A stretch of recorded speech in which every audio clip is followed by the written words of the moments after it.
topic has to do with living in the question. How many of you have heard that expression before, living in the question? Raise your hand, just a few. I first heard of that mentioned about 1984. I was out at a workshop, a conference in near Washington, D.C., and one of the speakers brought that up, and I thought, well, that's an interesting topic. That's an interesting thought. And then, like most interesting thoughts, it kind of got put on a shelf someplace. I never forgot about it. One of the questions I liked living into was, wouldn't it be nice if?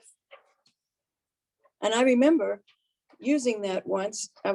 Epcot had just been developed. And I said, wouldn't it be nice to go see Epcot? That just sounds like so much fun. And within 6 months, we were walking in Epcot.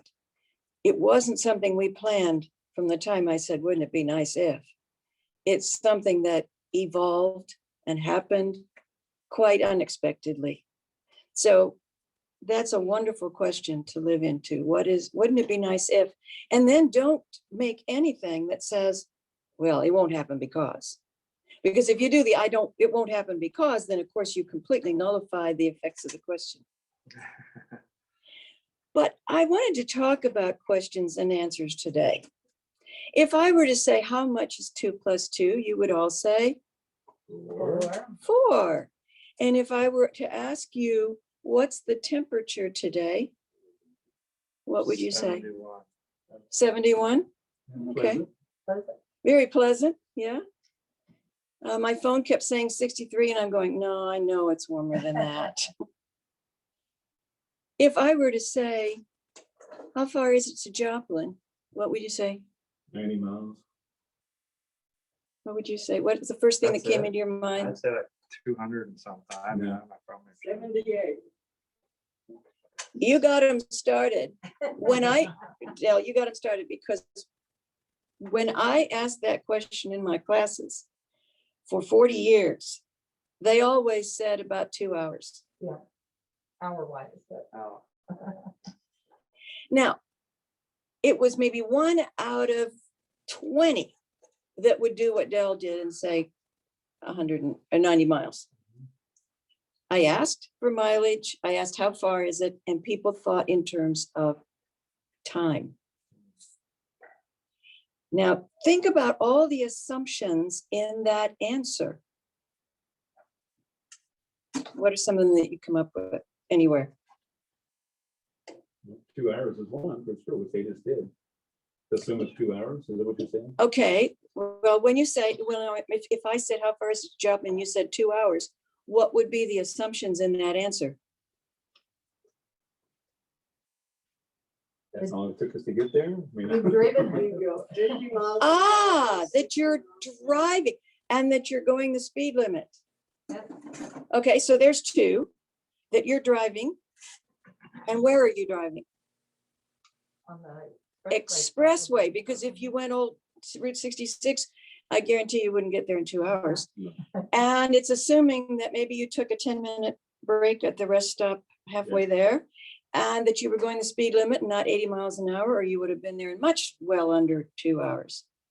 You could have been bicycling, and then how long would it have taken? a week for me. Right? Yeah. Or walking like the pioneers had to do, or flying, it's about 20 minutes. So when I ask a class full of students of all ages, how far is it to Joplin? And I get 2 miles. Think of all 2 hours, think of all the assumptions in that. And one of the biggest assumptions in that is that Americans feel like time is more important than actual distance. Time is really important to us. How long is it going to take me to get there? Only we say, how far is it? And people answer in time, except Del. And once he started it, everybody's, got on the same bandwagon, right? Usually I would answer in time too. Yeah. And that's what, like I said, 90 or more than 90% of the time, that's the answer I would get. Now let's go back to the 2 + 2 = 4. You know, don't you, that numbers are adjectives. So 2 oranges + 2 apples = 4 oranges, right? No, 4 pieces of fruit. Oh, well, now we've had to change what we're the reference point to get to 4, right? Mhm. So when we say 2 + 2 = 4 or 3 + 3 = 6, we're assuming that what we're counting is all the same thing. We're all counting chickens or eggs, but not both at the same time.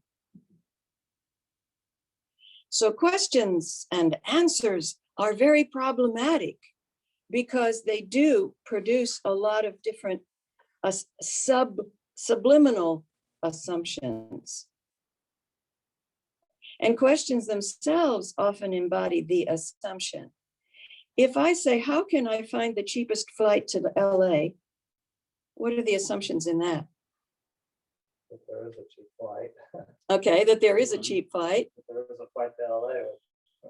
that there's a flight to LA. Then you'll have time to go. Okay. You have the money to pay for it. Ah, so what's the assumption? How can I find the cheapest flight to LA? What's the assumption? If there is a cheap flight to LA. That's one. And the other assumption is I don't really have money for regular flight, Mm. right? I'm short on funds. So give me the cheapest flight so I don't have to pay as much to get to LA as somebody that was paying a normal flight fare. And if you say that, what are you assuming? So we don't have as much money. You don't have as much money as you'd like to have, that money is scarce for you, that it's harder to come by, that cheap is more important than a comfortable flight. You could have just easily said, well, how can I find the most comfortable flight to LA? How can I find the most convenient flight to LA? Guess what? Those are going to be more expensive. So if you ask, how can I find the cheapest flight to LA? You have already made the assumption you can't afford a comfortable flight or a convenient flight. That's why asking the right questions is as important as finding the answers, because the questions determine the answers. Now, what's the problem with answers? A lot of times people say, what can I do to lose weight? I've tried everything I can think of, and I just can't seem to lose weight. Now, we're all trained in here to say, well, don't ever say I can't lose weight. Well, yeah, we know that. But what about the question itself? What can I do to lose weight? Or why can't I lose weight? I've tried all these other things. What are the assumptions in that question? And what are the assumptions in the answers that you're getting from that question? When you come up with answers, like, okay, so what do you do to lose weight? Give me a few. You all know them. Eat healthy. Eat healthy, Exercise, exercise. What else? He said go on a diet. Go on a diet. Go on a diet. What else? Eat smoothie drinks. Oh, those are good. Smoothie drinks. Don't eat fat. Don't eat sugar. Don't eat carbs. Don't eat anything, Yeah. right? Go to And for- Brad's wellness classes. Yeah. What did you say? Go to Brad's wellness classes? Coach Brad's wellness Coach Brad's wellness classes. at University Village. So you've tried the non-fat diet, you've tried a little exercise, you've tried all those things, and 6 months later, The lady back. usually the weight is back. So you do it again, because for some reason it didn't stay off. So I got to do this again. How many are people, relating to what I'm saying here? Yep. This is a problem of the question. And it's also a problem of the answers that we've come up with. Because maybe in some cases, you do need a diet change. I can't tell you how many friends of mine have stopped drinking Dr. Pepper and lost 20 pounds. Yep. That was all they needed to do, was stop putting the extra sugar in, and their body could handle what they ate. So sometimes that is all you need to do, is eat less, not so much sugar, Fat's a question. Saturated fats aren't good. There's other healthier fats that your brain needs. You don't want to get rid of those. In fact, you need it to lose weight.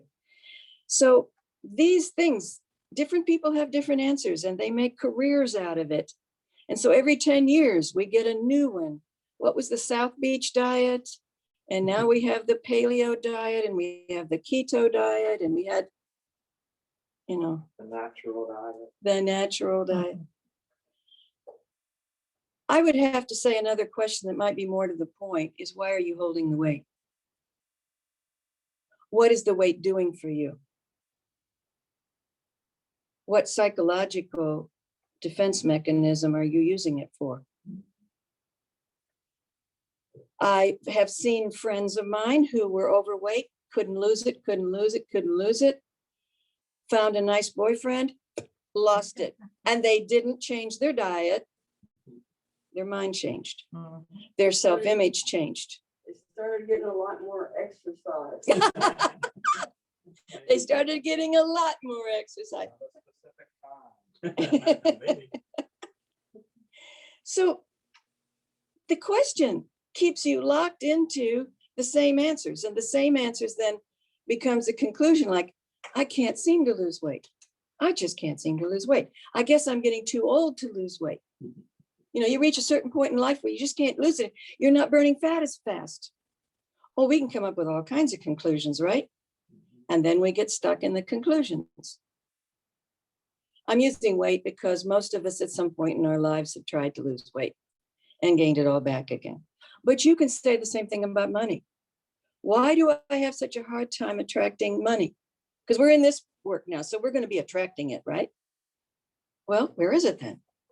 I can attract parking places. What's the problem with the money? So asking the right question to point yourself in a direction that will get some answers that will be useful to you, especially when the answers you had in the past didn't work. I mean, the person that just stopped drinking Dr. Pepper and lost 20 pounds doesn't need to keep searching. They found it, right? But if things aren't working, there's something else behind it. There's something else there. Change the question. Look for new answers. So we have to realize then that getting stuck with certain answers over and over again just leads to conclusions that keep us in a box. We can lock us up into repeating the same experiences over and over again. And it's interesting because sometimes it's something we decided as children or were told when we were children. Like, don't go outside without your coat, you'll catch cold. Don't get your feet wet, you'll catch cold. Don't chill, you'll catch cold. So we programmed our kids to catch cold if they did do that, right? And then you ask a question, why am I always catching cold? Oh, well, check your subconscious associations. All right, so then the next thing would be, what does it mean to live in the question? And these are going to be open-ended questions. So, Lolita, Dale seems to be taking notes on could you pass those out? Sure. Thanks. And at home, I'll try to have these, maybe Brad can put it online. I'll send it to him by email, and it looks like this. So it's nice big questions, and I'm going to repeat each one of them. So these would be questions to live by. And living in the question doesn't mean you want an answer. It means you want answer after answer after answer after answer after answer for the rest of your life. For example, what is my soul's desire? You don't have to answer that. We are so triggered by school. The teacher asks a question, we're supposed to answer it. 12 years of that. And then you go to college, and if they do that to you for the first 2 years again in junior college. And finally, maybe in graduate school, they start to say, Well, what else? What's another answer to this? What's another answer to this? And get you thinking more creatively. But by then we have been so programmed to, here's the question, I'm going to answer it. So what is my soul's desire? Live in that. Ask yourself every day, what is my soul's desire for today? What is my soul's desire in this moment? What are the infinite possibilities available to me now? You know, I had a friend who, right before, this is so interesting, right? She had a restaurant, and the guy that owned the mall that she had the restaurant in canceled her lease, you might say. And he said she was going to have to be out in 2 weeks. And at first it just felt like a big shock. Oh my God. Oh no. I've worked so hard for a year and a half. I've been successful, and now he's kicking me off the premises in favor of somebody that has a liquor license. That's why he did it, not because she wasn't doing well. And so she was aware of this, and she said, all right, what are the infinite possibilities available to me now? And the first answer was, take time off. It's almost Christmas. Enjoy the holidays. After the holidays, what are the infinite possibilities available to me now? She started looking in the newspaper. She found a few things. She found a job. And then COVID hit. And she said, if I'd had the restaurant, I would have had to cut it down anyway. And she lost the new job because that was a restaurant outlet, and they had to close up too. So she kept asking, what are my infinite possibilities available to me now? Eventually she found another job, and she's doing all right. But to be able to say when bad things happen, okay, what are the infinite possibilities available to me now? And keep asking that question every single day. And let the universe give you more and more answers. What contribution can I be in this moment? What contribution can I be? I'm retired, so that's one I ask myself almost every day. What contribution can I be now in this moment? I'm not teaching. I'm not giving lectures every Sunday. I'm not doing any of the things I was doing before that gave me a sense of productivity and contribution. So, and every day the answer is different, but I get an answer. How does it get even better than this? Now, I have another friend who has been in this kind of thinking for over 10 years. And when things go wrong at work, she's the first one to say, well, how can things get even better than this? And everybody looks at her like, what is wrong with you? The computer just went down. What do you mean? How can things get even better than this? But what she's doing is giving an invitation to the universe to say, hey, here's a solution, right? Here's another way to get this done. Here's whatever, another possibility. How can things get even better than this? It's a wonderful question to live into. Story goes, this was the first story I ever heard around this one, that a guy was in a workshop and they were talking about all this. And so he went out and he decided to, he was thinking, how am I going to go home? Do I want to walk home, take the bus, or take a taxi? And he looked down and there was a $5 bill in the gutter. So he said, oh, I think I'll take a taxi. And so he got in and he said, how does it get even better than this? Man, I like this. And so he takes the taxi, gets out of the taxi, and he's walking along and he sees another $10 bill. And he says, wow, how does it get even better than this? I love it. This is a great question. And then he's getting ready to walk into his apartment building in New York, and he sees a diamond bracelet somebody dropped.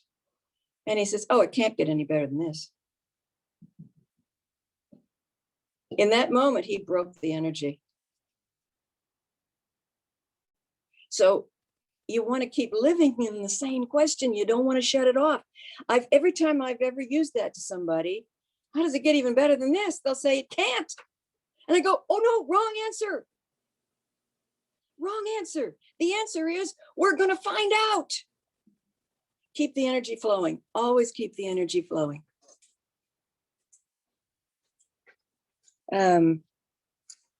What is good about this that I'm not getting? When things go wrong and you're really feeling bad, what's good about this that I'm not getting is a really important question. We're very aware of what's bad about it. So to be able to say, what's good about this? I lost my job. What's good about this that I'm not getting? I broke up with my friend, boyfriend, girlfriend. What's good about this that I'm not getting? COVID. What's good about this that we're not getting? People that ask themselves that question are finding lots and lots of answers of what's been good about COVID this past year. So that's another great question to live into. What's good about this that I'm not getting? What wonderful new discovery will I make today? What wonderful new discovery will I make today? You're never too old to learn. And I find myself learning new stuff all the time. And I'm going, seriously? Really? It's that simple? How come nobody ever told me that? The other day I had my friend Blossom. She's a body worker and she does magnet therapy and a bunch of stuff. And she would come over to my house to get some energy treatment. And she started to pick up the massage table. And the way she would do it is she picked it up with two hands and then she flipped it and it would be up. And her shoulders were hurting. And I said, well, why are you doing it that way? Why don't you just, and she said, show me how you do it. So I had it sitting on the floor and I pushed my foot against the thing and I pulled it up. And she's going, you gotta be kidding. It's that easy? It's that simple? I said, well, yeah, I didn't have the shoulders to do what you were doing. I had to find an easier way.